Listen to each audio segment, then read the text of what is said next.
Shalom Bapak Ibu saudara kasih Tuhan, selamat sore, selamat malam. Hari ini Selasa 22 Agustus 2023. Mari kita persiapkan hati kita untuk kita masuk dalam acara pesan gembala. Ya, mari kita awali dengan doa. Segala puji hormat syukur kami naikkan kehadirat-Mu ya Bapa. Terima kasih atas penyertaan-Mu sepanjang hari. Engkau memberikan kami kecukupan, Engkau memimpin dalam setiap aktivitas kami, dan tiba saatnya kami meluangkan waktu kami untuk kami belajar kebenaran firman-Mu. Bapa, urapi hamba-Mu, urapi firman-Mu, Roh Kudus singkapkan kebenaran-kebenaran-Mu, biar apa yang hamba-Mu sampaikan ini akan menjadi berkat bagi banyak orang. Terpuji nama-Mu kekal selama-lamanya. Haleluya. Amin. Bapak Ibu saudara kasih Tuhan, pada sore malam hari ini saya akan menyampaikan sesuatu yang ini menjadi landasan bagi Bapak Ibu saudara dan saya sebagai orang percaya, ya. Dan ini memang sering kali saya singgung dalam setiap khotbah yang saya sampaikan, bahwa saya mengarahkan Bapak Ibu saudara untuk kita menempatkan bagaimana kebenaran firman Tuhan, ya, yang itu adalah nutrisi jiwa kita, itu adalah sesuatu yang penting, ya. Kalau kita sepertinya mengharuskan, ya, mewajibkan kita sehari itu makan 3 kali, ya, atau mungkin 2 kali, ya, makan makanan jasmani. Tetapi seringkali kita tidak mewajibkan, kita tidak memaksa diri kita untuk dalam hari lepas hari itu kita mengkonsumsi nutrisi jiwa itu, ya. Kita tanpa sadar, ya, kita tanpa sadar, dan mungkin juga orang merasa tidak sengaja gitu. Tetapi yang jelas mereka seperti tidak memerlukan kebenaran firman Tuhan, ya. Mereka seperti meragukan betapa pentingnya firman Tuhan bagi hidup orang percaya. Mestinya ini tidak boleh terjadi dalam diri kita, dalam diri Bapak Ibu saudara dan saya. Ini tidak boleh terjadi, ya. Karena kita terus terang saja, akhir-akhir ini, ya, banyak orang, ya, termasuk orang percaya itu membuka celah, ya, memberikan kesempatan untuk filosofi dunia itu mengisi bejana hati kita, mengisi pikiran kita. Ya, tanpa sadar kita membuka celah, kita mengkonsumsi filosofi dunia yang itu bertentangan dengan kebenaran firman Tuhan. Ya, itu jelas kita rasakan lewat kemajuan teknologi, lewat gadget yang di tangan kita, ya, lewat media sosial, medsos yang setiap saat kita bisa kita saksikan, bisa kita unduh, ya. Dan seringkali beberapa orang kecanduan atau menikmati, ya, sajian-sajian dari media sosial itu, yang akhirnya tanpa sadar kita bisa ketagihan, ya. Belum lagi nanti tontonan TV yang begitu, ya, memancing gairah kita untuk kita tidak bisa meninggalkan acara itu. Padahal kalau kita renungkan, ya, kita renungkan dengan teduh, ya, dengan kejujuran, ya, apa manfaat langsung dari kita menonton itu, manfaat langsung, ya, yang bisa kita rasakan. Yang pasti yang bisa dirasakan apa? Memberikan kepuasan sesaat, ya, kepuasan sesaat. Dan ini yang membahayakan. Kalau kebiasaan ini terus dilakukan dan orang seperti, ya, tidak memerlukan firman Tuhan, seperti tidak memerlukan suara Tuhan, wah, ini bisa membahayakan. Saya mengajak Bapak Ibu saudara melihat di dalam Injil Matius pasal 4. Injil Matius pasal 4 mulai ayat yang pertama sampai dengan yang keempat. Pencobaan di padang gurun. Maka Yesus dibawa oleh Roh ke padang gurun untuk dicobai iblis, ya. Dan setelah berpuasa 40 hari dan 40 malam, akhirnya laparlah Yesus. Ya memang itu Allah izinkan, ya Yesus dibawa oleh Roh itu ke padang gurun untuk dicobai. Ya, ini seperti, kalau boleh dikatakan, ini seperti Tuhan Yesus seperti dipertaruhkan oleh oleh Allah Bapa. Coba ini sosok, ya, anak tunggal Allah Bapa ini. Allah Bapa izinkan, ya, izinkan bahwa Tuhan Yesus dicobai oleh iblis, ya. Ayat 3, lalu datanglah si pencoba itu dan berkata kepadanya, jikalau engkau anak Allah, perintahkanlah supaya batu-batu itu menjadi roti. Ya. Iblis tahu bahwa Tuhan Yesus puasa 40 hari 40 malam, pasti dia lapar. Ya, pasti dia lapar. Tidak mungkin tidak lapar. Nah, satu-satunya solusi untuk mengatasi laparnya apa? Ya makan. Ya makan. Maka di sini iblis mengatakan, ya, dia seperti memprovokasi Tuhan. Ayat 3 itu. Lalu datanglah si pencoba itu dan berkata kepadanya, jika engkau anak Allah. Ya, jadi jika engkau anak Allah. Ya, pada beberapa kesempatan kan banyak orang mengatakan bahwa ini anak Allah. Ya, nah, iblis mengatakan, kalau memang kamu anak Allah, perintahkanlah supaya batu-batu itu menjadi roti.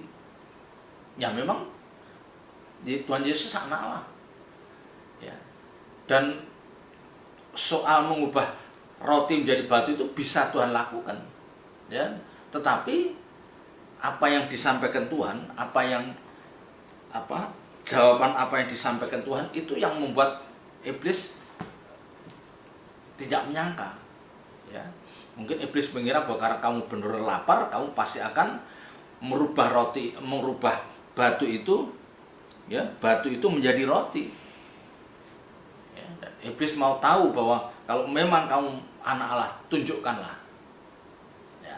Tetapi Tuhan Yesus tidak mau menuruti, tidak mau melakukan apa yang diinginkan oleh iblis. Ya, bukan kok Tuhan Yesus tidak mampu melakukan itu, tetapi bagi Tuhan Yesus itu dianggap sebagai jebakan, dan itu bukan sesuatu yang penting yang harus disampaikan Tuhan. Tetapi jawaban Tuhan, nah ini jawaban Tuhan ini yang jauh lebih penting untuk kita perhatikan, ya. Tetapi Yesus menjawab, ada tertulis manusia hidup bukan dari roti saja, tetapi dari setiap firman yang keluar dari mulut Allah. Ya, ingat, manusia hidup bukan dari roti saja, tetapi dari setiap firman yang keluar dari mulut Allah. Ya, ini kalimat ini menunjukkan bahwa memang orang hidup dari roti, tetapi bukan roti saja. Ya, bukan roti atau makanan jasmani itu tidak penting, itu penting. Tetapi hidup itu bukan hanya dari makanan jasmani, tetapi dari firman, tetapi dari setiap firman yang keluar dari mulut Allah. Ya, tentu hidup di sini itu pemahamannya harus lengkap kita.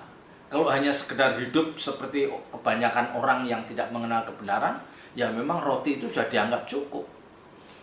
Tetapi bagi Tuhan, hidup yang sesungguhnya itu bukan hidup yang ditopang oleh sesuatu yang jasmani, bukan hidup yang ditopang oleh makanan jasmani. Karena kalau dia hidup hanya ditopang oleh sesuatu yang jasmani, makanan yang jasmani, memang dia akan hidup, tetapi hidup yang dia peragakan itu pasti hidup yang tidak berkualitas. Ya, hidup yang hanya menuruti keinginan daging.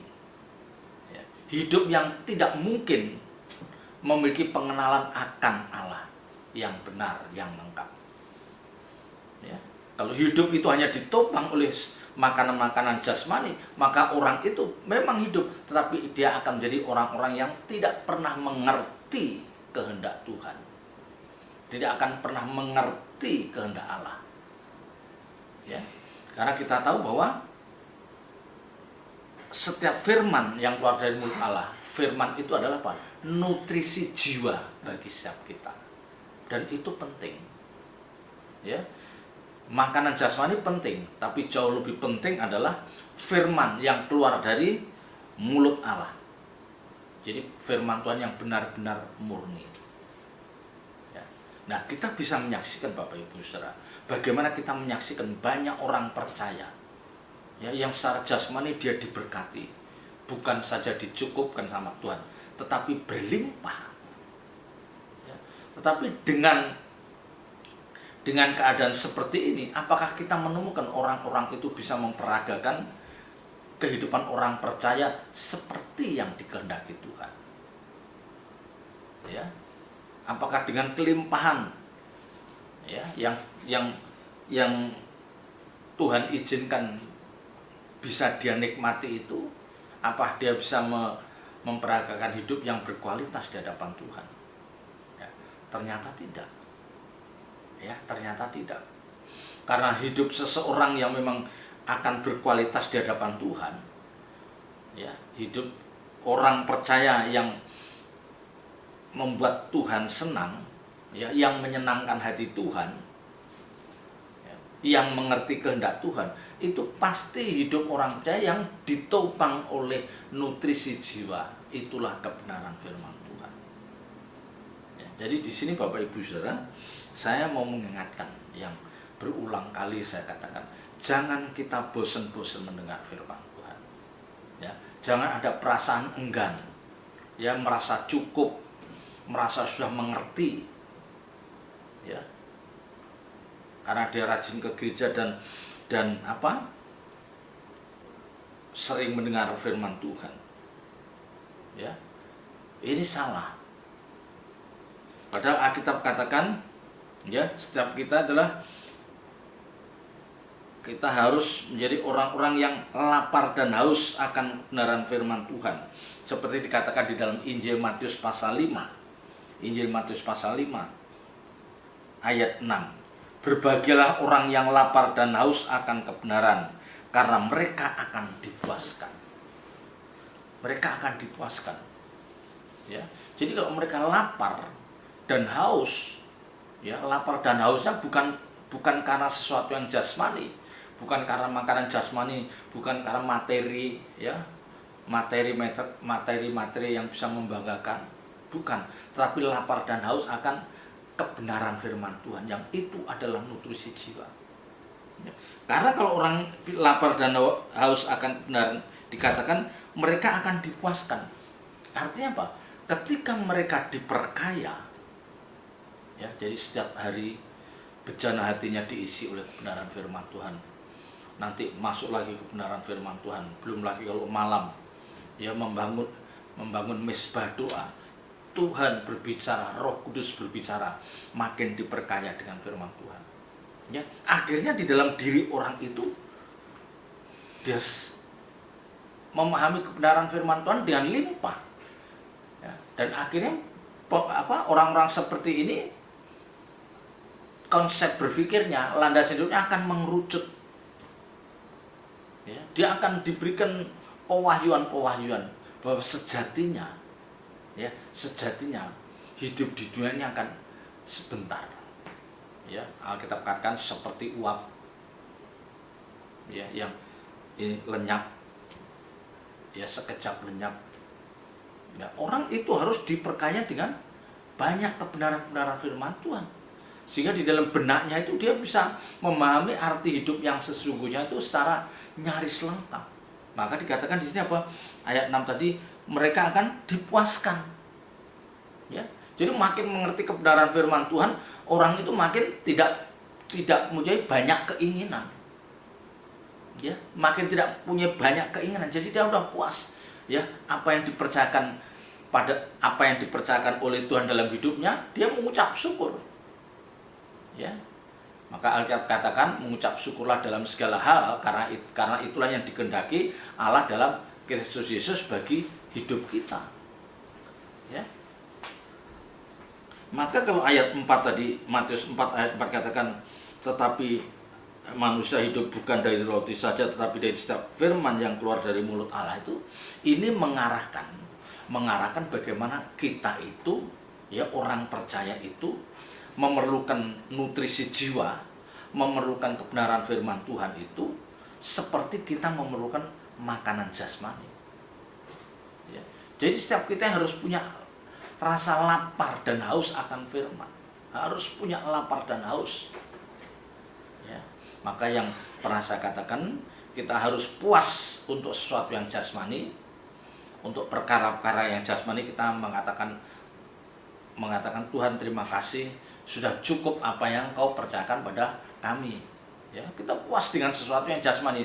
Tetapi untuk sesuatu yang rohani, kebenaran firman Tuhan, lawatan Tuhan, ya, itu kita harus senantiasa lapar dan haus. Artinya apa? Kita ingin dan ingin. Ya, kalau misalnya malam hari ini kita mesbah doa, Tuhan melawat, benar-benar melawat, berbeda dengan hari-hari sebelumnya.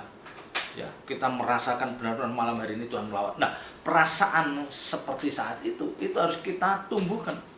Kita lapar, kita ingin mengulang. Kita membangun mesbah doa lagi. Besok kita berdoa, Tuhan lawat aku, jamah aku.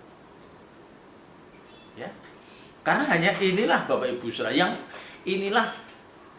hanya inilah sarana untuk Bapak Ibu Saudara dan saya sebagai orang percaya itu bisa, ya, bisa membangun konsep berpikir seperti yang diinginkan Tuhan.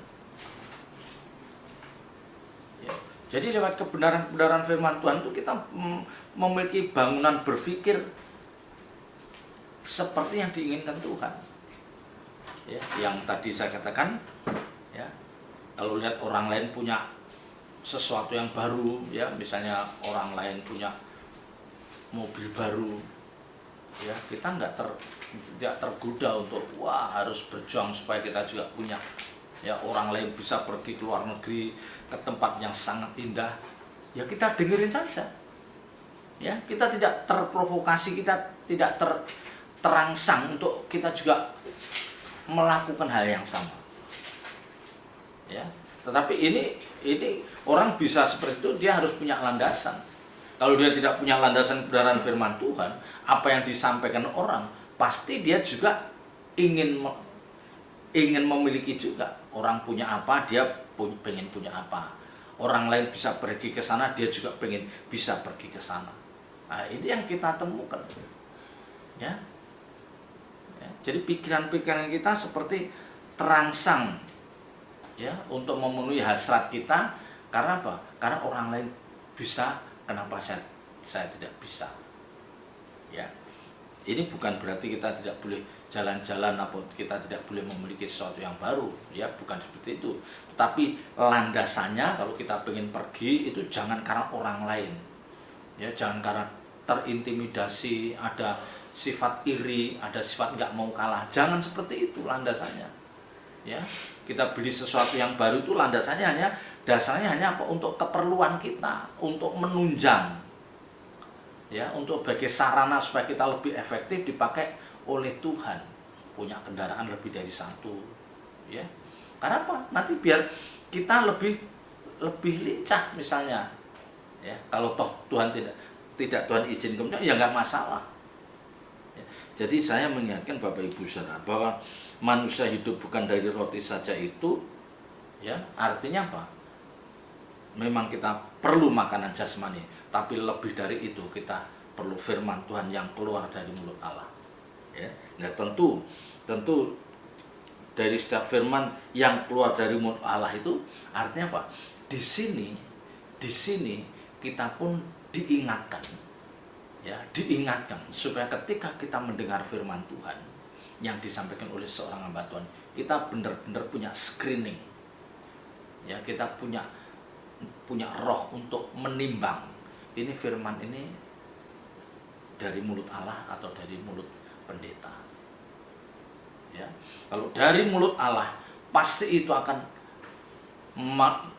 memicu kita itu kalau itu dari mulut Allah pasti akan menggerakkan kita bagaimana kita semakin mencintai Tuhan. Bagaimana kita semakin tidak mencintai dunia. Bagaimana kita semakin ingin hidup suci, hidup benar di hadapan Tuhan. Itu cirinya. Ya. Bagaimana kita semakin bergairah untuk kita membangun hidup yang benar-benar berkenan. Ya, kita punya kerinduan yang kuat.